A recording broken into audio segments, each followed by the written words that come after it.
Well, the PC police are back in town just in time for Halloween. Yep, Elizabeth, several universities cracking down on Halloween costumes, telling students that if they dress up like a cowboy or an Indian, that's offensive.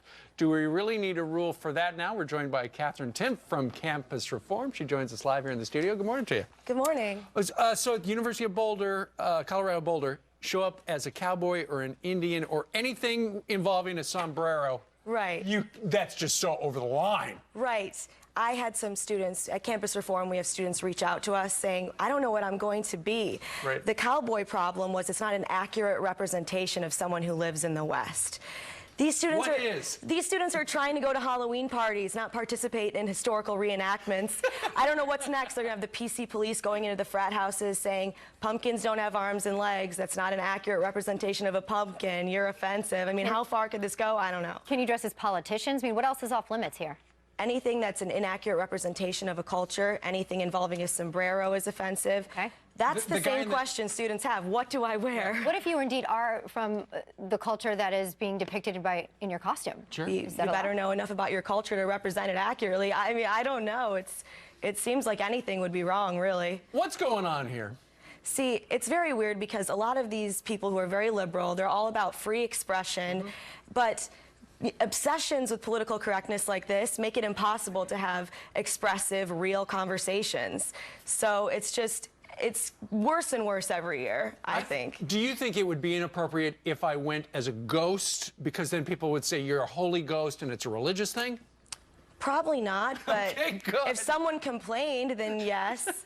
You'd have to be an accurate representation of a ghost. What is the actual consequence that students would face if they indeed dressed as a cowboy?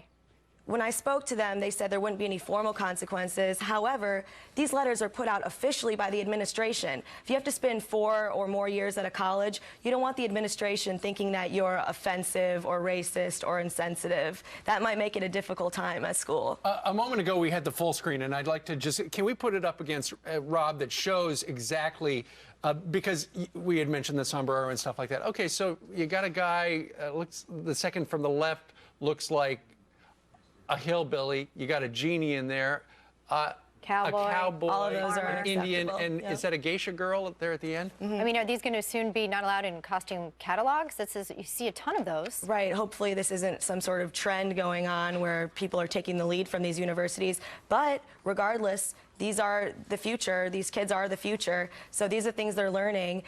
Student body president at University of Minnesota was trying to explain, okay, cowboys are okay, Indians, not okay.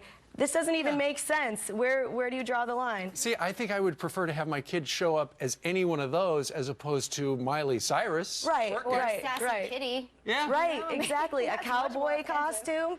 That's about as tame as you can get, I would think, especially on a college campus. No kidding. Well, you know all about it from Campus Reform. Katherine Timpf, thank you very much. Thanks for having me. Thanks. All right.